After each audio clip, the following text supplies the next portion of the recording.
ನಮಸ್ತೆ ನಮಸ್ಕಾರ ಮತ್ತೊಮ್ಮೆ ಎಲ್ರಿಗೂ KSK ವ್ಲಾಗ್ಸ್ಗೆ ಸ್ವಾಗತ. ಸೊ ಇವತ್ತು ಇನ್ನೊಂದು ವ್ಲಾಗಾಗಿ ನಿಮ್ಮ ಮುಂದೆ ಬರ್ತಾ ಇದ್ದೀನಿ. ಪ್ಲೇಸಸ್ ಎಲ್ಲಿಗೆಲ್ಲ ಅಂತ ಮತ್ತೆ ಹೇಳ್ತೀನಿ ನೋಡಿ ಸ್ನೇಹಿತರೆ. ಇದು ನಮ್ಮ ಮೊದಲನೇ ಸ್ಕ್ವಾಡು. ನಾವು ಮಂಗಳೂರಿಂದ ಹೊರಟಿದ್ದೀವಿ. ಇನ್ನೊಂದು ಸ್ಕ್ವಾಡು ನಮಗೆ ಪುತ್ತೂರಲ್ಲಿ ಸಿಗುತ್ತೆ. ಅವರು ಬೆಳ್ತಂಗಡಿ ಸೈಡಿಂದ ಹೊರಟಿದ್ದಾರೆ. ಅಬ್ಬಾ ಎಂಥ ಒಳ್ಳೆ ಕ್ಲಾರಿಟಿ ಬರ್ತಾ ಇದೆ ಗಾಯ್ಸ್.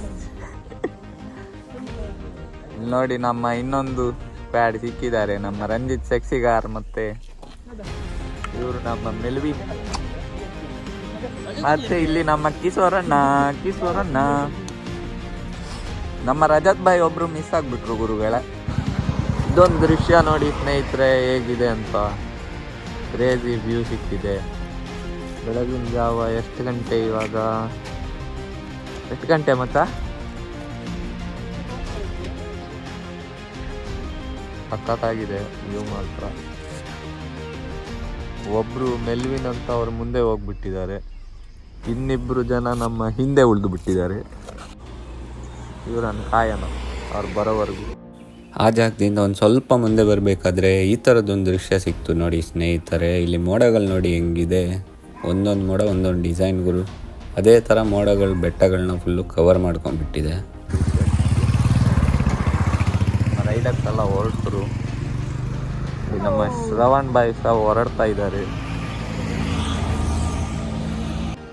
ಜೋರು ಹಸುವಾಗೋಗಿತ್ತು, ಹಂಗೆ ಹೋಟ್ಲಲ್ಲಿ ನಿಲ್ಲಿಸಿ ತಿಂಡಿ ಮಾಡ್ಕೊಂಡು ಮತ್ತೆ ಹೊಂಟ್ವಿ.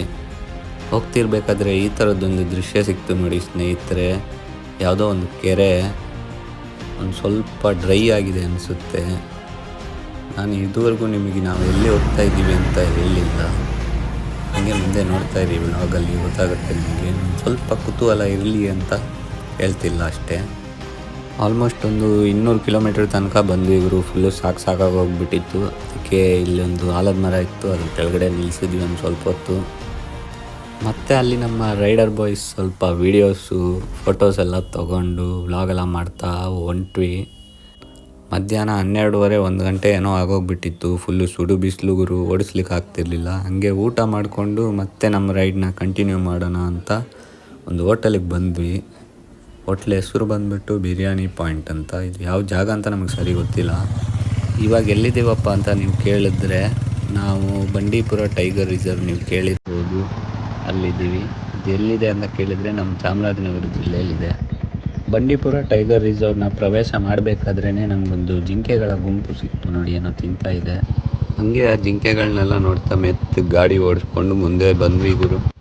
ಮುಂದೆ ಬರಬೇಕಾದ್ರೆ ನಮಗೊಬ್ಬರು ಸಿಕ್ಕಿದ್ರು, ಅವ್ರು ಬಂದು ಮಾತಾಡ್ಸಿದ್ರು. ತುಂಬಾ ಖುಷಿ ಆಯಿತು ಗುರು.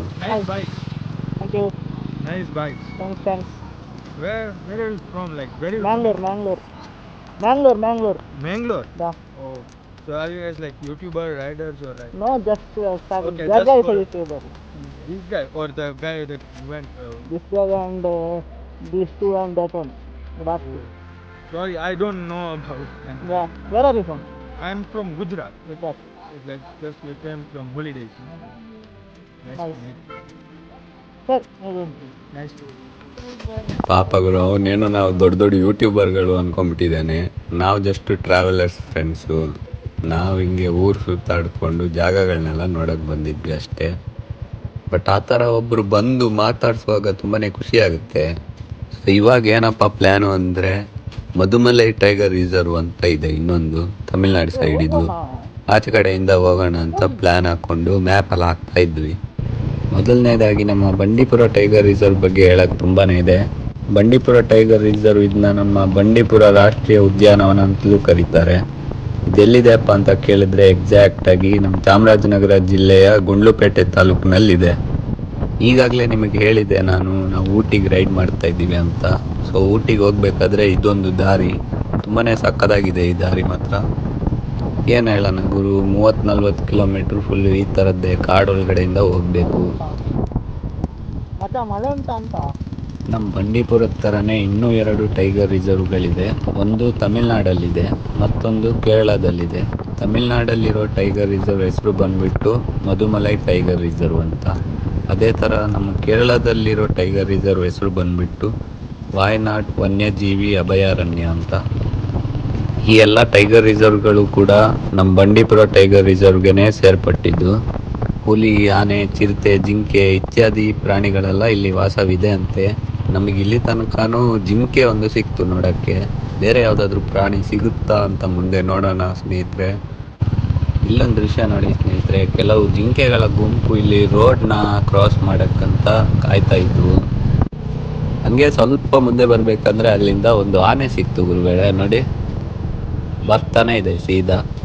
ಅದು ಸಹ ಮೋಸ್ಟ್ಲಿ ರೋಡ್ ಕ್ರಾಸಿಂಗಿಗೆನೆ ಇರಬೇಕು. ನೋಡಿ ಕಾರ್ನವರು ಎಲ್ಲರೂ ನಿಲ್ಲಿಸಿ ನೋಡ್ತಿದ್ದಾರೆ ಅದನ್ನ. ಈ ಆನೆಗಳದ್ದು ಕೆಲವು ವಿಡಿಯೋ ವೈರಲ್ ಆಗಿದ್ದು ನೋಡಿರ್ಬೋದು ನೀವು. ಕಬ್ಬಿನ ಲಾರಿ ಎಲ್ಲ ಹೋಗ್ತಿದ್ರೆ ಅದರಿಂದೆಲ್ಲ ಕಬ್ಬು ಕಿತ್ಕೊಂಡು ಹೋಗ್ಬಿಡುತ್ತೆ ಆನೆ. ಅದೇ ಥರ ಒಂದೆರಡು ರೈಡರ್ಸ್ ಮೇಲೆ ಅಟ್ಯಾಕ್ ಕೂಡ ಮಾಡಿದೆ ಆನೆ. ಅದು ಕೂಡ ಇನ್ಸ್ಟಾಗ್ರಾಮಲ್ಲಿ ವೈರಲ್ ಆಗ್ತಿತ್ತು. ನಮಗೆ ಗುರು ಆನೆನ ನೋಡಿ ಒಂದ್ಸಲ ದಗದಗ ಅಂತಿತ್ತು. ಮತ್ತು ಅಲ್ಲಿಂದ ಬೇಗ ಹೊಂಟ್ವಿ. ನಿಜ ಹೇಳ್ಬೇಕಾದ್ರೆ ಬಂಡೀಪುರದಿಂದ ಸೀದಾ ಊಟಿಗೆ ಹೋಗ್ಬೋದು. ಬಟ್ ನಮ್ಮ ಮೆಲ್ವಿನ್ ಅವರು ಸ್ವಲ್ಪ ಪ್ಲ್ಯಾನನ್ನು ಚೇಂಜ್ ಮಾಡಿಸ್ಬಿಟ್ರು. ಅಲ್ಲಿಂದ ಮಧುಮಲೈ ಆಗಿ ಹೋಗೋಣ ಅಂತ ಹೇಳಿದ್ರು. ಸೊ ಹಂಗೆ ಮಧುಮಲೈ ಕಡೆಗೂ ಹೋದ್ವಿ. ಏನು ಗೊತ್ತಾ ಸ್ನೇಹಿತರೆ, ನೀವು ತಮಿಳ್ನಾಡು ಕಡೆಗೆ ಹೋಗೋದಾದರೆ ನಿಮಗೊಂದು TN E-ಪಾಸ್ ಅಂತ ಒಂದು ಸಿಗುತ್ತೆ. ಅದ್ರ ವೆಬ್ಸೈಟ್ ಕೂಡ ಇದೆ. ಅದಕ್ಕೆ ಹೋಗಿ TN E-ಪಾಸ್ನ ಮಾಡಿಕೊಂಡ್ರೆ ನಿಮಗೆ ಮಧುಮಲೈ ಎಂಟ್ರಿಯಲ್ಲಿ ಅದನ್ನ ಕೇಳ್ತಾರೆ ಅವರು. ಬಿಕಾಸ್ ಅವ್ರಿಗೆ ಗೊತ್ತಾಗಬೇಕು ನೀವು ಎಲ್ಲಿಂದ ಬರೋದು, ಏನಕ್ಕೆ ಬರೋದು ಅಂತ. ಸೊ ಟೂರಿಸ್ಟ್ ಪಾಸ್ ಥರ ಅದನ್ನು ಒಂದು ಮಾಡಿಕೊಂಡ್ರೆ ಒಂದು ಸ್ವಲ್ಪ ಸೇಫ್ಟಿ ಅಂತ ಹೇಳ್ಬೋದು. ಅಕಸ್ಮಾತ್ ಏನಾನ ಅನಾಹುತಗಳೆಲ್ಲ ನಡೆದ್ರೆ ಈ ಪಾಸ್ ಇದ್ದರೆ ಒಂದು ಸ್ವಲ್ಪ ಸೇಫ್ಟಿ ಅಂತ ಹೇಳ್ಬೋದು. ಯಾಕಂದರೆ ಎಲ್ಲ ಮೆನ್ಷನ್ ಆಗಿರುತ್ತೆ ಇದರಲ್ಲಿ, ನಿಮ್ಮ ಅಡ್ರೆಸ್ಸು, ಗಾಡಿ ನಂಬರು, ಎಲ್ಲಿಂದ ಬರೋದು ಅಂತ ವಿಷಯಗಳೆಲ್ಲ. ಸೊ ಹಂಗೆ ನಮ್ಮ ಗ್ರೂಪಲ್ಲಿ ಎಲ್ಲ ರೈಡರ್ಸ್ಗಳು ಕೂಡ ಆ ಪಾಸ್ನ ಮಾಡಿಕೊಂಡು ಮತ್ತೆ ಬಂದ್ವಿ ರೈಡಿಗೆ. ನೋಡಿ ಈ ಥರ ಇರುತ್ತದು. ನಿಮ್ಮ ಗಾಡಿ ನಂಬರು ಮತ್ತು ನಿಮ್ಮ ಗಾಡಿದು ಡೀಟೇಲ್ಸು ಇದೆಲ್ಲ ಇರುತ್ತೆ ಇದರಲ್ಲಿ. ಈ ಕಾಣ್ತಿರೋ ಈ ಪಾಸ್ನ ಉದ್ದೇಶ ಬಂದ್ಬಿಟ್ಟು ಇಷ್ಟೇ, ಪ್ರವಾಸಿಗರ ಸುರಕ್ಷತೆ. ಹಾಗೆ 30-35 ಕಿಲೋಮೀಟ್ರ್ ಇತ್ತು ಗುರುಗಳೇ ಇನ್ನೂ ಹೋಗೋಕ್ಕೆ ನಮಗೆ ಊಟಿ ತಲುಪೋಕ್ಕೆ. ಊಟಿ ತಲುಪೋಕ್ಕೂ ಮುಂಚೆ ಅಲ್ಲಿ ಎಕ್ಸಿಟ್ ಪಾಯಿಂಟಲ್ಲಿ ಆ ಈ ಪಾಸ್ನ ತೋರಿಸಿ ಡೀಟೇಲ್ಸ್ ಎಂಟ್ರಿ ಮಾಡಿಕೊಂಡು ಮತ್ತೆ ಹೊರಡಲಿಕ್ಕೆ ಊಟಿ ಕಡೆಗೆ. ಊಟಿ ನಿಮ್ಗೆಲ್ರಿಗೂ ಗೊತ್ತು ಗುರು, ದಕ್ಷಿಣ ಭಾರತದ ಒಂದು ಫೇಮಸ್ ಸ್ಪಾಟು. ತುಂಬಾ ಪ್ಲೇಸಸ್ ಇದೆ ಕವರ್ ಮಾಡೋಕ್ಕೆ. ಅದರಲ್ಲಿ ಎಷ್ಟು ಪ್ಲೇಸಸ್ನ ನಾವು ಕವರ್ ಮಾಡ್ತೀವಿ ಅಂತ ಮುಂದೆ ವ್ಲಾಗಲ್ಲಿ ನಿಮಗೆ ಗೊತ್ತಾಗುತ್ತೆ. ಸ್ನೇಹಿತರೆ, ಕೊನೆಗೂ ನಾವು ಊಟಿನ ಪ್ರವೇಶ ಮಾಡಿದ್ದೀವಿ. ನಮ್ಮ ಹುಡುಗರೆಲ್ಲರೂ ಪಾಪ ತುಂಬಾ ಸುಸ್ತಾಗ್ಬಿಟ್ಟು ಗಾಡಿಗಳನ್ನೆಲ್ಲ ನಿಲ್ಲಿಸಿದ್ದಾರೆ ಇಲ್ಲಿ. ಹಂಗೂ ಹಿಂಗೂ ಊಟಿನ ಎಂಟ್ರಾದ್ವಿ ಗುರು. ಬಟ್ ಪ್ರಾಬ್ಲಮ್ ಏನು ಅಂತಂದರೆ ಇವಾಗ ರೂಮ್ ಹುಡುಕಬೇಕು. ಇವಾಗ ರೂಮ್ ಎಲ್ಲಿ ಹುಡುಕೋದು, ಅದೇ ಥರ ನಮ್ಮ ಬಜೆಟಲ್ಲಿ ನಮಗೆ ಸಿಗಬೇಕು ರೂಮು, ಅದು ಕೂಡ ಕಷ್ಟ ಇದೆ ಈಗ. ಇಷ್ಟೊತ್ತಲ್ಲಿ ನಿಲ್ಲಿಸ್ಬಿಟ್ಟು ಫೋಟೋ ತೊಗೊಂಡೆ ಹೋದರೆ ಹೆಂಗೆ ಗುರು. ನೋಡಿ ಒಂದು ಗ್ರೂಪ್ ಸೆಲ್ಫಿನೂ ತೊಗೊಂಡು ಹೊಂಟ್ವಿ. ಹೊರಡಕ್ಕೂ ಮುಂಚೆ ಅಲ್ಲಿ ನಿಲ್ಲಿಸಿದ ಜಾಗ ನೋಡಿ ಎಷ್ಟು ಸೈಕಾಗಿದೆ ಅದು. ನೆಕ್ಸ್ಟ್ ಅಲ್ಲಿಂದ ರೂಮ್ ಹುಡುಕ್ತಾ ಹೋಗ್ಬೇಕಾದ್ರೆ ಈ ಥರದ್ದೊಂದು ಜಾಗ ಸಿಕ್ತು ನೋಡಿ. ಇದೆಲ್ಲ ನೀಲಗಿರಿ ಮರಗಳು. ನೀಲಗಿರಿ ತೈಲ ಕೇಳಿರ್ಬೋದು ನೀವು, ಇದರಿಂದನೇ ತಯಾರಿಸೋದು. ಊಟಿ ಎಂಟ್ರಾಗಬೇಕಾದ್ರೆ ನಿಮಗೆ ಸಿಗುತ್ತೆ. ಎಷ್ಟು ಉದ್ದ ಇದೆ ನೋಡಿ ಆ ಮರಗಳು.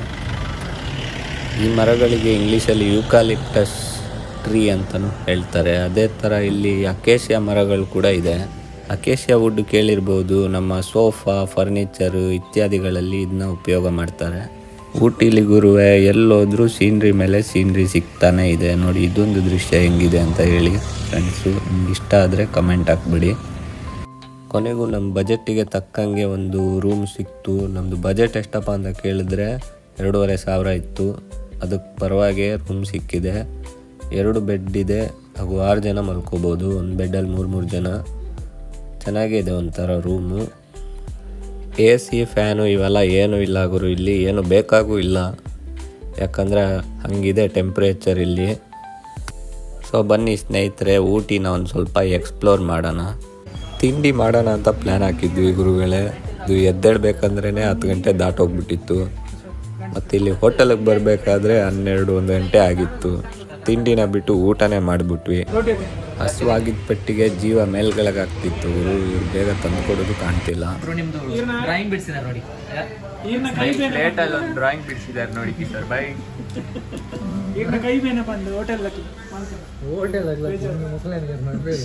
ಇಲ್ಲ ಅವರೇ ಬಿಡಿಸಿದ್ರು. ನೀವು ಹೋದ್ರಲ್ಲ ಆ ಖುಷಿಯಲ್ಲಿ ಬಿಡಿಸಿದ್ರು. ಬೇರೆ ಅಂತ ಇದೆ, ನೀವು ಇದು ಆರ್ಡರ್ ಮಾಡಲಿಲ್ಲ? ಅದೇನೇ ತಿನ್ನು, ಇದು ಮಾಡಿ. ಅದು ಇದು ಅಂತ ಕೊನೆಗೆ ಆರ್ಡರ್ ಮಾಡಿದ್ದು ಬಿರಿಯಾನಿನೇ. ಇಲ್ಲೊಂದು ಸ್ಪೆಷಲ್ ಗೆಸ್ಟ್ ಸಿಕ್ತು ನಮಗೆ ನೋಡಿ, ಎಷ್ಟು ಚೆನ್ನಾಗಿದೆ ಅದು. ಬೇಕು ಮಾರೆ ಆಯ್ ಒಂಜಿ ನೆಕ್ಸ್ಟ್ ಒಂಜಿ ಡಾಕ್ಟರ್ ಬ್ರೋ ಅವಾರ್ಡ್.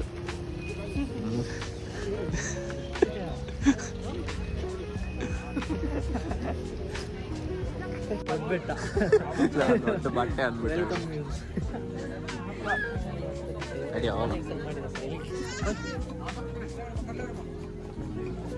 ಇದ್ರೊಳಗಡೆ ಇರೋ ಮಾರ್ಕೆಟ್ ನೋಡಿ ಸ್ನೇಹಿತರೆ ಹೆಂಗಿದೆ ಅಂತ.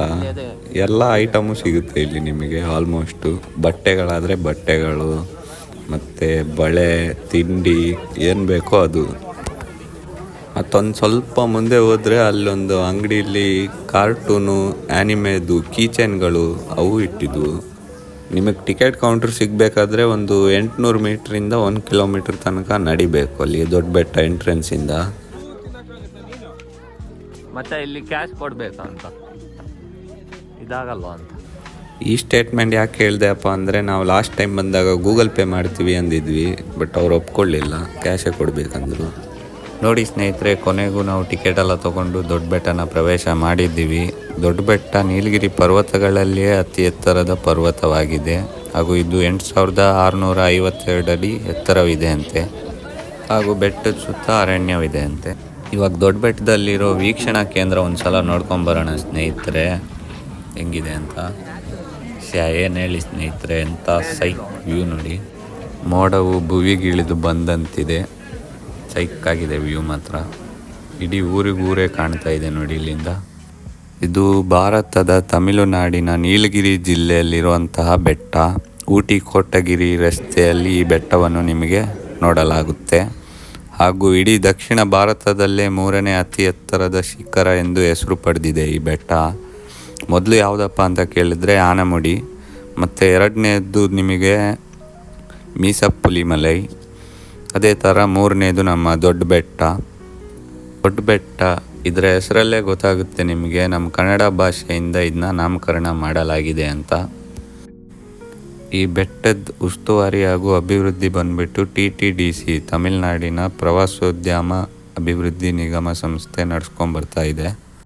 ಸೊ ಇದೆಲ್ಲ ದೊಡ್ಡ ಬೆಟ್ಟದ ಬಗ್ಗೆ ಕೇಳಿ ಬರುವ ವಿಶೇಷತೆಗಳು. ಈಗಾಗಲೇ ನಿಮಗೆ ವೀಕ್ಷಣಾ ಕೇಂದ್ರದಿಂದ ದೊಡ್ಡ ಬೆಟ್ಟದ ವ್ಯೂನ ತೋರಿಸಿದ್ದೆ ಸ್ನೇಹಿತರೆ. ಇದು ದೊಡ್ಡ ಬೆಟ್ಟದಲ್ಲೇ ಇನ್ನೊಂದು ಪಾಯಿಂಟ್ ಇದೆ. ಸ್ವಲ್ಪ ಕೆಳಗಡೆ ಬಂದರೆ ಅಲ್ಲಿಂದ ನಿಮಗೆ ಈ ದೊಡ್ಡ ಬೆಟ್ಟದ ವ್ಯೂನ ತೋರಿಸ್ತಾ ಇದ್ದೀನಿ. ನೋಡಿ ಸ್ನೇಹಿತರೆ ಹೆಂಗಿದೆ, ಎಷ್ಟು ಸುಂದರವಾಗಿದೆ. ನಿಮಗೂ ಇಷ್ಟ ಆದರೆ ನೀವು ಕಮೆಂಟ್ ಹಾಕ್ಬಿಡಿ. ನಿಂತು ಟೈಮ್ ಹೋಗಿದ್ದು ಗೊತ್ತೇ ಆಗಲಿಲ್ಲ ನೋಡಿ. ಹವಾಮಾನ ಕೂಡ ಚೇಂಜ್ ಆಗ್ತಾ ಇತ್ತು. ಈಗಾಗಲೇ ಸ್ವಲ್ಪ ಮೋಡ ಇತ್ತು, ಈಗ ನೋಡಿ ಫುಲ್ಲು ಕವರ್ ಆಗಿಬಿಟ್ಟಿದೆ ಬೆಟ್ಟನ ಮೋಡಗಳು. ಮಳೆ ಬರೋ ಥರ ಲಕ್ಷಣ ಕಾಣ್ತಾ ಇತ್ತು. ಸೊ ನಾವೆಲ್ಲಿಂದ ಬೇಗ ಹೊರಡಬೇಕಾಯಿತು ಸ್ನೇಹಿತರೆ. ನೆಕ್ಸ್ಟ್ ಲ್ಯಾಂಬ್ಸೋರಕ್ಕೆ ಹೋಗ್ಬೇಕಾ? ಕೇಳಿಸ್ಕೊಂಡ್ರಲ್ಲ ಸ್ನೇಹಿತರೆ, ನಾವು ಅದೇ ನೆಕ್ಸ್ಟ್ ಎಲ್ಲಿಗೆ ಹೋಗೋದು ಅಂತ ಪ್ಲ್ಯಾನ್ ಮಾಡ್ತಾ ಇದ್ವಿ. ಬಟ್ ಈ ದೃಶ್ಯಗಳನ್ನೆಲ್ಲ ಬಿಟ್ಟು ಹೋಗೋಕ್ಕೆ ಮನಸ್ಸು ಬರ್ತಿರ್ಲಿಲ್ಲ. ಸೈಕಾಗಿತ್ತು ಮಾತ್ರ, ಏನೇ ಹೇಳಿ. ಈಚೆ ಒಂದು ಗ್ರೂಪ್ ಫ್ಯಾಮ್ಲಿನೋ ಫ್ರೆಂಡ್ಸು ರೇಡಿಯೋದಲ್ಲಿ ಸಾಂಗ್ ಹಾಕೊಂಡು ಕುಣಿತಾ ಇದ್ರು ಗುರು. ಇಲ್ಲಿ ಇದೊಂದು ದೃಶ್ಯ ನೋಡಿ ಸ್ನೇಹಿತರೆ, ಇದು ಮೋಸ್ಟ್ಲಿ ಕಾರಂಜಿ ಅನಿಸುತ್ತೆ. ನೀರು ಬರ್ತಿಲ್ಲ ಇದರಲ್ಲಿ, ಏನೋ ಹಾಳಾಗಿರಬೇಕು. ಸೊ ಅದೇನೆ ಪ್ಲ್ಯಾನಿಂಗ್ ಎಲ್ಲ ಮಾಡ್ತಾ ಇದ್ವಿ ನೆಕ್ಸ್ಟ್ ಎಲ್ಲಿಗೆ ಹೋಗೋದು ಅಂತ. ನಿಮಗೆ ಗೊತ್ತಿರ್ಬೋದು ಆಲ್ರೆಡಿ, ಲ್ಯಾಂಬ್ಸೋರಾಕ್ ಅಂತ ಹೇಳ್ತಿದ್ವಿ. ಸೊ ಅಲ್ಲಿಗೆ ಹೋಗೋಣ ಅಂತ ಹೊರಟ್ವಿ. ಅಲ್ಲಿಗೆ ಹೊರಡಬೇಕಾದ್ರೇ ಮಳೆ ಬಂದುಬಿಡ್ತು ಗುರು, ಏನು ಹೇಳೋಣ, ಫುಲ್ಲು ಒದ್ದೆ ಮುದ್ದೆ ಕಾಣ್ತಾ ಇಲ್ಲ ವ್ಯೂ ಪಾಯಿಂಟ್ ಅಂತ ಕೂಡ. ಮಳೆ ಬಂದು ಹವಾಮಾನ ಫುಲ್ಲು ಚಿಲ್ಲಾಗಿದೆ ಗುರು. ಅದೇ ಥರ ರೋಡ್ಗಳು ಜಾರ್ತಾ ಇದ್ದಾವೆ. ಬಟ್ ಇವೆಲ್ಲ ಏನು ನಮಗೆ ಲೆಕ್ಕಕ್ಕೆ ಬರಲ್ಲ ಗುರುಗಳೇ, ಯಾಕಂದರೆ ಸ್ನೇಹಿತರ ಜೊತೆ ಬೈಕ್ನ ಲೈನಾಗ ಕಾಡೊಳಗೆ ಇಂಥ ಸೀನ್ರಿ ಒಳಗೆಲ್ಲ ಓಡಿಸ್ಕೊಂಡು ಹೋಗೋ ಖುಷಿ ಇದೆ ಅಲ್ಲ, ಅದು ಬೇರೆಯೇ ಲೆವೆಲು, ಎಲ್ಲೂ ಸಿಗಲ್ಲ ಅದು. ಸೊ ಆ ಕಾಡೆಲ್ಲ ದಾಟಿ ನಾವು ಹೊರಗೆ ಬರಬೇಕಾದ್ರೆ ಈ ಥರದ್ದೊಂದು ಸೀನ್ರಿ ಸಿಕ್ತು ಸ್ನೇಹಿತರೆ. ಇದು ಹೆಂಗಿದೆ ನೋಡಿ, ಫುಲ್ಲು ಟೀ ಎಸ್ಟೇಟು, ಫುಲ್ಲು ಜನ ಇದ್ದಾರೆ ನೋಡಿ, ಎಷ್ಟು ಜನ ಇದ್ದಾರೆ ಒಳಗೆ. ಅಲ್ಲಿ ಫೋಟೋಗ್ರಾಫರ್ಸ್ ಕೂಡ ಇದ್ದಾರೆ, ಫೋಟೋ ತೆಗೆದು ಕೊಡ್ತಾರೆ ಬೇಕಾದರೆ. ಫ್ರೀ ಆಗಲ್ಲ ಸ್ನೇಹಿತರೆ, ಹಣ ಕೊಡಬೇಕು ಅಂತಂದು ಹೇಳಕ್ಕೆ ಮರ್ತೋಯ್ತು. ಈ ಸ್ಥಳ ನೋಡಬೇಕಾದ್ರೆ ಏನು ನೆನಪಾಗುತ್ತೆ ಅಂದರೆ, ಈ ಮೂವಿಗೆಲ್ಲ ಶೂಟಿಂಗಿಗೆ ಬರ್ತಾರಲ್ಲ ಲೊಕೇಶನು, ಆ ಥರ ಇದೆ ಈ ಲೊಕೇಶನ್ನು, ಸೂಪರಾಗಿದೆ. ಇವಾಗ ನೋಡಿ ನಾವು ಲ್ಯಾಂಬ್ಸ್ ರಾಕ್ ಹತ್ರ ಬಂದಿದ್ದೀವಿ. ಇಲ್ಲಿ ಮೋಸ್ಟ್ಲಿ ಟಿಕೆಟ್ ತೊಗೊಳ್ತಾರೆ ಪಾರ್ಕಿಂಗಿಗೆ, ಬಟ್ ಅವ್ನು ಟಿಕೆಟ್ ತೊಗೊಳ್ಳೋನು ಕಾಣಿಸ್ತಾ ಇಲ್ಲ ಗುರು ಇಲ್ಲಿ. ತಡೀರಿ ವೇಟ್ ಮಾಡೋಣ. ಕೊನೆಗೂ ಬಂದು ತೊಗೊಂಡ. ನಾವು ಹಂಗೆ ಇಲ್ಲಿ ಒಳಗೆ ಬರಬೇಕಾದ್ರೂ ಟಿಕೆಟ್ ತೊಗೊಂಡು ಬಂದ್ವಿ. ಟಿಕೆಟ್ ಕಾಸ್ಟ್ ಬಂದುಬಿಟ್ಟು 40 ರೂಪಾಯಿ ತನಕ ಇದೆ ಅನಿಸುತ್ತೆ, ನನಗೆ ಗೊತ್ತಿಲ್ಲ ಸರಿಯಾಗಿ, ನಮ್ಮ ಫ್ರೆಂಡ್ಸ್ ಯಾರೋ ಕೊಟ್ಟಿದ್ದು ಹಾಗಾಗಿ. ಇವಾಗ ಲ್ಯಾಂಬ್ಸ್ ರಾಕ್ ವ್ಯೂ ಪಾಯಿಂಟ್ಗೆ ಹೋಗಬೇಕಾದ್ರೆ ಇಲ್ಲಿಂದ ಒಂದು ಕಿಲೋಮೀಟರು 1.5 ಕಿಲೋಮೀಟ್ರ್ ಏನೋ ಇದೆ ಅನಿಸುತ್ತೆ, ನಡಿಬೇಕು ಇವಾಗ. ಬನ್ನಿ ಸ್ನೇಹಿತರೆ, ಲ್ಯಾಂಬ್ಸ್ ರಾಕ್ ವ್ಯೂ ಪಾಯಿಂಟ್ ಹತ್ರ ಹೋಗೋಣ. ವ್ಯೂ ಪಾಯಿಂಟ್ ಹತ್ರ ಹೋಗಬೇಕಾದ್ರೆ ಮಿಡ್ಲಲ್ಲಿ ಈ ಥರದ್ದೊಂದು ವ್ಯೂ ಸಿಕ್ತು ನಮಗೆ. ನೋಡಿ ಎಷ್ಟು ಸುಂದರವಾಗಿದೆ ಈ ವ್ಯೂ. ಇಷ್ಟೊತ್ತು ನಾವು ಇಲ್ಲಿಗೆ ಬರಬೇಕಾದ್ರೆ ಮಳೆ ಇತ್ತು ಗುರು, ಇವಾಗ ಫುಲ್ಲು ಬಿಸಿಲು ಹೊಡಿತಾ ಇದೆ ಅಂದರೆ ಹಂಗಿಂಗಲ್ಲ. ಈ ಊಟಿದು ವೆದರ್ನ ಮಾತ್ರ ಅರ್ಥ ಮಾಡ್ಕೊಳ್ಳೋಕ್ಕೆ ಆಗಲ್ಲ ಗುರು, ಯಾವಾಗ ಮಳೆ ಬರುತ್ತೆ ಯಾವಾಗ ಬಿಸಿಲು ಬರುತ್ತೆ ಅಂತ. ನೋಡಿ ಕೊನೆಗೂ ನಾವು ಲ್ಯಾಂಬ್ಸ್ ರಾಕ್ ವ್ಯೂ ಪಾಯಿಂಟ್ನ ತುದಿಗೆ ಬಂದಿದ್ದೇವೆ. ತುಂಬ ಜನರಿದ್ದಾರೆ ನೋಡಿ. ಅದೇ ಥರ ವ್ಯೂ ಮಾತ್ರ ಕೇಳಲೇಬೇಡಿ, ಎಷ್ಟು ಕ್ರೇಜಿಯಾಗಿದೆ ನೋಡಿ. ಇಲ್ಲಿ ನಮಗೆ ಇನ್ನೊಬ್ಬರು ರೈಡರ್ ಸಿಕ್ಕಿದ್ರು, ಅವರು ಮೈಸೂರಿಂದ ಬಂದಿದ್ದರು. ಮುಂದೆ ವ್ಲಾಗಲ್ಲಿ ಅವ್ರನ್ನ ಇಂಟ್ರೊಡ್ಯೂಸ್ ಮಾಡಿಸ್ತೀನಿ. ಇವಾಗ ಸದ್ಯಕ್ಕೆ ನಾವು ಲ್ಯಾಂಬ್ಸ್ ರಾಕ್ ವ್ಯೂ ಪಾಯಿಂಟ್ನ ಒಂದು ಸಲ ಸರಿಯಾಗಿ ನೋಡ್ಕೊಂಬಿಡೋಣ. ಅದೇ ಥರ ನೆಕ್ಸ್ಟು ಇಲ್ಲಿಂದ ಎಲ್ಲಿಗೆ ಹೋಗೋದು, ಏನು ಪ್ಲ್ಯಾನು ಅಂತೆಲ್ಲನೂ ನಿಮಗೆ ಗೊತ್ತಾಗುತ್ತೆ. ವ್ಲಾಗ್ನ ಮಾತ್ರ ಮರೀದೆ ನೋಡ್ತಾ ಇರಿ. ಇವಾಗ ನಿಮಗೆ ಲ್ಯಾಂಬ್ಸ್ ರಾಕ್ ಬಗ್ಗೆ ಒಂದು ಸ್ವಲ್ಪ ಹೇಳೋಣ. ಲ್ಯಾಂಬ್ಸ್ ರಾಕ್ ಎಲ್ಲಿರೋದಪ್ಪ ಅಂತ ಕೇಳಿದ್ರೆ ಕೂನೂರು, ತಮಿಳ್ನಾಡಲ್ಲಿರೋದು. ಇದು ಅಷ್ಟೇನು ಫೇಮಸ್ ಸ್ಪಾಟ್ ಏನಲ್ಲ, ಬಟ್ ಒಂದು ದಿನಕ್ಕೆ ನಿಮ್ಮ ಫ್ರೆಂಡ್ಸು ಫ್ಯಾಮ್ಲಿ ಜೊತೆ ಹಿಂಗೆ ಪಿಕ್ನಿಕ್ ಎಲ್ಲ ಬಂದರೆ ಒಂದು ಸ್ವಲ್ಪ ಹೊತ್ತು ಕೂತ್ಕೊಂಡು ವ್ಯೂನ ನೋಡ್ಕೊಂಡು ಹೋಗ್ಬೋದು. ಈ ಜಾಗಕ್ಕೆ ಲ್ಯಾಂಬ್ಸ್ ರಾಕ್ ಅಂತ ಯಾಕಪ್ಪ ಹೆಸರು ಬಂತು ಅಂತ ಕೇಳಿದರೆ, ಕ್ಯಾಪ್ಟನ್ ಲ್ಯಾಂಬ್ ಅವರ ಹೆಸರನ್ನು ಇದಕ್ಕೆ ಇಟ್ಟಿದ್ದಾರೆ. ಯಾಕೆ ಅಂತ ಹೇಳ್ತೀನಿ. ಇದು ಡಾಲ್ಫಿನ್ಸ್ ನೋಸ್ ಎಂಬ ಇನ್ನೊಂದು ತಾಣಕ್ಕೆ ಬಿಂದುವಾಗಿದೆ, ಓಕೆನಾ. ಆ ಬಿಂದುವಿಗೆ ದಾರಿ ಇದೊಂದೇ ಇದ್ದಿದ್ದು. ಸೊ ಈ ದಾರಿಯನ್ನು ಕ್ಯಾಪ್ಟನ್ ಲ್ಯಾಂಬ್ನವರು ತೆರೆಯಲು ಪ್ರಯತ್ನಿಸಿದರು. ಸೊ ಹಂಗಾಗಿ ಆ ಬಿಂದುವಿಗೆ ಹೋಗ್ಲಿಕ್ಕೆ ಇದೊಂದೇ ದಾರಿ ಇದ್ದಿದ್ದರಿಂದಾಗಿ ಅವರು ಈ ದಾರಿಯನ್ನು ಓಪನ್ ಮಾಡಿಕೊಟ್ಟಿದ್ದಕ್ಕೆ ಲ್ಯಾಂಬ್ಸ್ ರಾಕ್ ಅಂತ ಹೆಸರು ಬಂದಿದೆ. ಈ ಲ್ಯಾಂಬ್ಸ್ ರಾಕಿನ ಒಂದು ವಿಶೇಷತೆ ಏನಪ್ಪ ಅಂತ ಕೇಳಿದರೆ, ನಿಮಗೆ ಇಲ್ಲಿಂದ 5000 ಅಡಿ ಕೆಳಗಿರೋ ಕೂನೂರು ಹೊಳೆ ಕಾಣಿಸುತ್ತೆ. ಅದೇ ಥರ ನಿಮಗೆ ಕೊಯಂಬತ್ತೂರು ಬಯಲು ಪ್ರದೇಶದ ಅತ್ಯುತ್ತಮ ನೋಟ ಕೂಡ ಸಿಗುತ್ತೆ ಇಲ್ಲಿಂದ. ನೀವು ಈಗಾಗಲೇ ನೋಡ್ಬೋದು ಎಂತಹ ಅದ್ಭುತ ದೃಶ್ಯ ನಮಗೆ ನೋಡೋಕ್ಕೆ ಸಿಗ್ತಿದೆ ಇಲ್ಲಿಂದ ಅಂತ. ಇಲ್ಲಿ ನೋಡಿ ಸ್ನೇಹಿತರೆ, ಒಂದು ಕಂಬಿನೇ ಒಡೆದೋಗ್ಬಿಟ್ಟಿದೆ. ಅದೇ ಥರ ನಿಮಗೆ ಕೆಳಗಿರೋ ಊರು ಕಾಣಿಸುತ್ತೆ ಇಲ್ಲಿಂದ. ಇಲ್ಲಿ ನೋಡಿ ಒಂದು ಓತಿಕೇತ ಕೂತಿದೆ. ಸೊ ಲ್ಯಾಂಬ್ಸ್ ರಾಕ್ ನೋಡಿ ಬಂದಿದ್ದಾಯಿತು. ಇವ್ರು ನೋಡಿ, ಇವ್ರ ಬಗ್ಗೆನೇ ಹೇಳ್ತಿದ್ದೆ. ಇವ್ರು ನಮಗೆ ಇಲ್ಲಿ ಲ್ಯಾಂಬ್ಸ್ ರಾಕಲ್ಲಿ ಸಿಕ್ಕಿದ್ದು. ಇವರು ಕೂಡ ನಮ್ಮ ಜೊತೆ ಕೊಯಂಬತ್ತೂರಿಗೆ ಬರ್ತಾರೆ. ನಾವು ಕನ್ನಡಿಗರು ಗೊತ್ತಲ್ಲ ಗುರು, ಬೇಗ ಕನೆಕ್ಟ್ ಆಗ್ತೀವಿ. ಅದು ಸಹ ರೈಡರ್ ಅಂದಮೇಲೆ ಕೇಳೋದೇ ಬೇಡ. ಒಟ್ಟಿಗೆ ರೈಡ್ ಮಾಡೋಷ್ಟು ಖುಷಿ ಬೇರೆ ಏನಿದೆ ನೀವೇ ಹೇಳಿ. ಈ ದೃಶ್ಯ ನೋಡಿ ಸ್ನೇಹಿತರೆ, ನಾವು ಕೊಯಂಬತ್ತೂರು ಕಡೆಗೆ ಹೋಗಬೇಕಾದ್ರೆ ಸಿಕ್ಕಿದ್ದು ನಮಗೆ. ಸೊ ನೆಕ್ಸ್ಟ್ ಡೆಸ್ಟಿನೇಷನ್ ಎಲ್ಲಿ ಅಂತ ನಿಮಗೆ ಈಗಾಗಲೇ ಗೊತ್ತಾಯಿತು. ಕೊಯಂಬತ್ತೂರು ಕಡೆಗೆ ಹೋಗ್ತಾ ಇದ್ದೀವಿ ಇವಾಗ. ಇಲ್ಲಿ ಜಸ್ಟ್ ಒಂದು ಒಳ್ಳೆ ಸೀನ್ರಿ ಸಿಕ್ತಲ್ಲ, ಸೊ ನೋಡಿಕೊಂಡು ವಿಡಿಯೋ ಮಾಡಿಕೊಂಡು ಹೋಗೋಣ ಅಂತ ನಿಲ್ಲಿಸಿದ್ವಿ ಅಷ್ಟೇ. ಇವಾಗ ನಮ್ಮ ಸ್ಕ್ವಾಡಲ್ಲಿ 7 ಜನ ಆದರು ನೋಡಿ. ಇವರೇ ನಮ್ಮ ಲೇಟೆಸ್ಟ್ ರೈಡರ್, ಮತ್ತು ಇವರು ನಮ್ಮ ಲೇಟೆಸ್ಟ್ ಫೋಟೋಗ್ರಾಫರ್ ಶ್ರವಣ್ ಬಾಯ್. ನೋಡಿ ಫೋಟೋ ತೆಗಿತಿದ್ದಾರೆ. ಅದೇ ಥರ ಸ್ವಲ್ಪ ಮುಂದೆ ಬರಬೇಕಾದ್ರೆ ಒಂದು ಸಣ್ಣ ಹರಿವು ಸಿಕ್ತು ನೋಡಿ ಹೆಂಗಿದೆ. ಆಮೇಲೆ ಅಲ್ಲಿಂದ ಕೊಯಂಬತ್ತೂರು ಕಡೆಗೆ ಹೊಂಟ್ವಿ. ಕೊನೆಗೂ ತಲುಪಿದ್ವಿ. ಪಾರ್ಕಿಂಗ್ ಸ್ಪಾಟಲ್ಲಿ ಪಾರ್ಕಿಂಗ್ನ ಮಾಡ್ಕೊಂಡು ಇವಾಗ ಒಳಗೆ ಎಂಟ್ರಿ ಆಗ್ತಿದ್ದೀವಿ ಅಷ್ಟೇ. ನಮ್ಮ ಫ್ರೆಂಡ್ಸ್ ಎಲ್ಲ ಈಗಾಗಲೇ ತಲುಪಿ ಆಗಿತ್ತು. ನಾನು ಮತ್ತು ನಮ್ಮ ಕಿಶೋರ್ ಬಾಯ್ ಒಂದು ಸ್ವಲ್ಪ ಲೇಟ್ ಆಯಿತು ಬರುವಾಗ. ಯಾಕಂದರೆ ನಮಗೆ ರೂಟ್ ಮಿಸ್ ಆಯಿತು. ಮತ್ತು ಅವ್ರ ಬೈಕುಗಳು ಕೂಡ ಅಷ್ಟೇ, ಅವ್ರದ್ದು 350cc ಹಾಗೂ ನಮ್ಮದು 150cc. ಸೊ ಅವ್ರು ಬೇಗ ಹೋಗಿ ಆಗಿತ್ತು. ನೋಡಿ ಆದಿಯೋಗಿ ಪ್ರತಿಮೆ ಕಾಣ್ತಾ ಇದೆ. ಇದು ಯಾವ ಜಾಗ ಅಂತ ಎಲ್ರಿಗೂ ಗೊತ್ತಿದೆ, ಈಶಾ ಫೌಂಡೇಶನ್ ಕೊಯಂಬತ್ತೂರು. ಎಷ್ಟು ಸುಂದರವಾಗಿದೆ ನೋಡಿ ಸ್ನೇಹಿತರೆ. ಇಲ್ಲಿರೋ ಆದಿಯೋಗಿ ಶಿವನ ಪ್ರತಿಮೆ ಬಗ್ಗೆ ಒಂದೆರಡು ಮಾತು ಹೇಳಲು ಇಷ್ಟಪಡ್ತೇನೆ. ಈ ಪ್ರತಿಮೆ ಬಂದುಬಿಟ್ಟು 24 ಮೀಟರ್ ಎತ್ತರ ಹಾಗೂ 45 ಮೀಟರ್ ಉದ್ದ ಹಾಗೂ 25 ಮೀಟರ್ ಅಗಲವಿದೆ. ಹಾಗೂ ಇದು ವಿಶ್ವದ ಅತಿ ದೊಡ್ಡ ಬಸ್ಟ್ ಸ್ಕಲ್ಪ್ಚರ್ ಎಂದು ಗಿನ್ನಸ್ ರೆಕಾರ್ಡ್ನ ಹೊಂದಿದೆ. ಈ ಪ್ರತಿಮೆ ಬಂದುಬಿಟ್ಟು 500 ಟನ್ಗಳಷ್ಟು ತೂಕವಿದೆ ಅಂತೆ. ಶಿವನನ್ನು ಮೊದಲ ಯೋಗಿ ಎಂದು ಉಲ್ಲೇಖಿಸುತ್ತಾರೆ. ಯೋಗದ ಮೂಲಕ ಆಂತರಿಕ ಯೋಗಕ್ಷೇಮವನ್ನು ಜನರಲ್ಲಿ ಪ್ರೇರೇಪಿಸಲು ಇದನ್ನು ಸ್ಥಾಪನೆ ಮಾಡಲಾಗಿದೆ ಎಂದು ನಮ್ಮ ಸದ್ಗುರು ಜಗ್ಗಿ ವಾಸುದೇವ್ ಅವರು ಹೇಳ್ತಾರೆ. ಯೋಗ ಸಂಸ್ಕೃತಿಯಲ್ಲಿ ಉಲ್ಲೇಖಿಸಲಾದ ಮೋಕ್ಷವನ್ನು ಪಡೆಯಲು 112 ಸಾಧ್ಯತೆಗಳನ್ನು ಮತ್ತು ಮಾನವ ವ್ಯವಸ್ಥೆಯಲ್ಲಿನ 112 ಚಕ್ರಗಳನ್ನು ಕೂಡ ಈ ಪ್ರತಿಮೆ ಸಂಕೇತಿಸುತ್ತದೆ. ಹಾಗೆ ಯೋಗೇಶ್ವರ ಲಿಂಗವನ್ನು ಕೂಡ ಈ ಪ್ರತಿಮೆಯ ಮುಂಭಾಗದಲ್ಲಿ ಇರಿಸಲಾಗಿದೆ ಸ್ನೇಹಿತರೆ. ಒಂದ್ಸಲ ಸರಿಯಾಗಿ ಸುತ್ತಮುತ್ತಲಿನ ವಾತಾವರಣವನ್ನು ನೋಡ್ಕೊಂಬಿಡಿ ಸ್ನೇಹಿತರೆ. ಈ ಸೈಡ್ ಫುಲ್ಲು ಪಾರ್ಕಿಂಗ್ ಏರಿಯಾ ಎಲ್ಲ ಇದೆ ಗಾಡಿಗಳಿಗೆ, ಮತ್ತು ಅದೇ ಥರ ಬೈಕಿಗೂ ಸ್ವಲ್ಪ ಸೆಪ್ರೇಟಾಗಿ ಕೊಟ್ಟಿದ್ದಾರೆ ಪಾರ್ಕಿಂಗ್ ಏರಿಯಾ ಎಲ್ಲ. ಇನ್ನೊಂದು ಸ್ವಲ್ಪ ಹೊತ್ತಲ್ಲೇನೋ ಲೇಸರ್ ಶೋ ಸ್ಟಾರ್ಟ್ ಆಗುತ್ತೆ ಸ್ನೇಹಿತರೆ, ನಿಮಗೆ ತೋರಿಸೋಣ. ನೋಡಿ ಸ್ನೇಹಿತರೆ, ಈಗಾಗಲೇ ಲೇಸರ್ ಶೋ ಸ್ಟಾರ್ಟ್ ಆಗಿದೆ. ಈ ಲೇಸರ್ ಶೋವಿನ ಉದ್ದೇಶ ಬಂದ್ಬಿಟ್ಟು ಇಷ್ಟೇ ಸ್ನೇಹಿತರೆ. ನಮ್ಮ ಮಾನವ ವ್ಯವಸ್ಥೆಯ 112 ಚಕ್ರಗಳನ್ನು ಈ ಲೇಸರ್ ಶೋ ಮೂಲಕ ಶಿವನ ಪ್ರತಿಮೆಯ ಮೇಲೆ ತೋರಿಸಲಾಗುತ್ತದೆ. ಹಾಗೆಯೇ ಶಿವನನ್ನು ಮೊದಲ ಯೋಗಿ ಅಥವಾ ಆದಿಯೋಗಿ ಎಂದು ಏಕೆ ಕರೆಯುತ್ತಾರೆ, ಅದೇ ಥರ ಶಿವನೇ ಸರ್ವವು ಎಂಬ ಪಾಠ ಕೂಡ ಈ ಲೇಸರ್ ಶೋ ಮೂಲಕ ನಮಗೆ ಇವರು ತಿಳಿಸ್ಕೊಡ್ತಾರೆ. ಈ ಲೇಸರ್ ಶೋ ಶುರುವಾಗೋಕ್ಕೂ ಮುಂಚೆ ಯೋಗೇಶ್ವರ ಲಿಂಗದ ಪೂಜೆ ಇರುತ್ತೆ 15ರಿಂದ 20 ನಿಮಿಷ ತನಕ.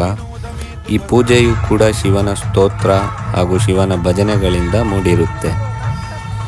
ಹಾಗೂ ಪೂಜೆ ಆದಮೇಲೆ ನಮಗೆ ಲೇಸರ್ ಶೋ ಮೂಲಕ ಇವರು ಮಹಾಶಿವನ ಜೀವನ ಚರಿತ್ರೆಯನ್ನು ತಿಳಿಸ್ಕೊಡ್ತಾರೆ.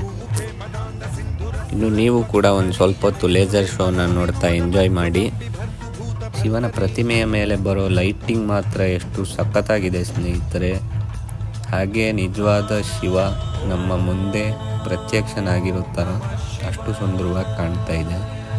ಹಾಗೂ ನೀಲಕಂಠ ಎಂದು ಕರೀತಾರಲ್ಲ ಶಿವನನ್ನು, ಅದನ್ನು ಇವರು ಇಲ್ಲಿ ಉದ್ದೇಶ ಮಾಡಿ ಲೇಸರ್ ಶೋನಲ್ಲಿ ತೋರಿಸ್ತಾ ಇದ್ದಾರೆ. ನಾವೊಂದು ಸ್ವಲ್ಪ ಬೇಗನೆ ಹೊರಟ್ವಿ ಸ್ನೇಹಿತರೆ. ಫುಲ್ ಲಾಸ್ಟ್ವರೆಗೂ ನಿಲ್ಲಿಲ್ಲ, ಯಾಕಂದರೆ ಮಳೆ ಬರ್ತಾ ಇತ್ತು ಒಂದು ಸ್ವಲ್ಪ. ಅದೇ ಥರ ನಮಗೆ ರೂಮು ಕೂಡ ಹುಡುಕಬೇಕಾಗಿತ್ತು, ಮತ್ತು ತುಂಬ ಲೇಟ್ ಆದರೆ ರೂಮು ಸಿಗದಿದ್ದರೆ ಅಂತ ಆ ಭಯದಲ್ಲಿ ಬೇಗನೆ ಹೊಂಟ್ವಿ. ಮತ್ತು ಇನ್ನೊಂದು ಕಷ್ಟ ಏನಪ್ಪ ಅಂದರೆ ಪಾರ್ಕಿಂಗ್ ಫುಲ್ ಆದರೆ ಗಾಡಿ ತೆಗೆಯೋದು ಕಷ್ಟ. ಸೊ ಕೊನೆಗೂ ನೋಡಿ ಸ್ನೇಹಿತರೆ, ಇಲ್ಲಿ ಒಂದು ರೂಮ್ ಸಿಕ್ತು ನಮಗೆ. ನಿನ್ನೆ ನೈಟೇ ಸಿಕ್ತು, ಬಜೆಟಲ್ಲೂ ಇತ್ತು ಕೂಡ, ತೊಂದರೆ ಇಲ್ಲ. ಇಲ್ಲಿ ನೋಡಿ ರೂಮ್ನ ನಿಮ್ಗೊಂದು ಸಲ ಸರಿಯಾಗಿ ತೋರಿಸ್ಬಿಡ್ತೀನಿ. ಚೆನ್ನಾಗಿತ್ತು ರೂಮು. ಇದು ನಮ್ಮ ಸಂತು ಬಾಯ್ ಅಂತ, ಅವ್ರದ್ದು ಕೂಡ ಒಂದು ಯೂಟ್ಯೂಬ್ ಚಾನಲ್ ಇದೆ. ಇದು ನಮ್ಮ ಕಿಶೋರ್ ಅಣ್ಣ, ಇವ್ರದ್ದು ಕೂಡ ಯೂಟ್ಯೂಬ್ ಚಾನಲ್ ಇದೆ. ಇಬ್ಬರನ್ನು ಕೂಡ ವಿಡಿಯೋ ಡಿಸ್ಕ್ರಿಪ್ಷನಲ್ಲಿ ಟ್ಯಾಗ್ ಮಾಡ್ತೀನಿ. ಅವ್ರ ಚಾನಲ್ಗಳನ್ನು ಹೋಗಿ ಚೆಕ್ಔಟ್ ಮಾಡಿ ಫ್ರೆಂಡ್ಸ್ ಒಂದು ಸಲ. ಎಲ್ಲರೂ ರೆಡಿ ಆಗ್ತಾ ಇದ್ದಾರೆ. ಇನ್ನೇನು ಸ್ವಲ್ಪ ಹೊತ್ತಲ್ಲಿ ನಾವು ಹೊರಡ್ತಾ ಇದ್ದೀವಿ. ನೋಡಿ ನಮ್ಮ ಸಂತು ಬಾಯ್ ಅವ್ರು ಶೂಸಲ್ಲಿ ಹತ್ಕೊಂಡು ಹೋಗ್ತಾ ಇದ್ದಾರೆ. ಇಷ್ಟು ಬೇಗ ನಮ್ಮ ರೈಡು ಮುಗ್ದೋಯ್ತು ಅನ್ನೋ ಬೇಜಾರು ಸ್ನೇಹಿತರೆ. ಬಟ್ ಈ ನೆನಪುಗಳನ್ನ ಯಾವತ್ತೂ ಮರೆಯಲ್ಲ. ನಮ್ಮ ಸಂತಣ್ಣ ಏನೋ ಮಿರರ್ ಎಲ್ಲ ಫಿಕ್ಸ್ ಮಾಡ್ತಿದ್ದಾರಪ್ಪ. ಹುಚ್ಚರು.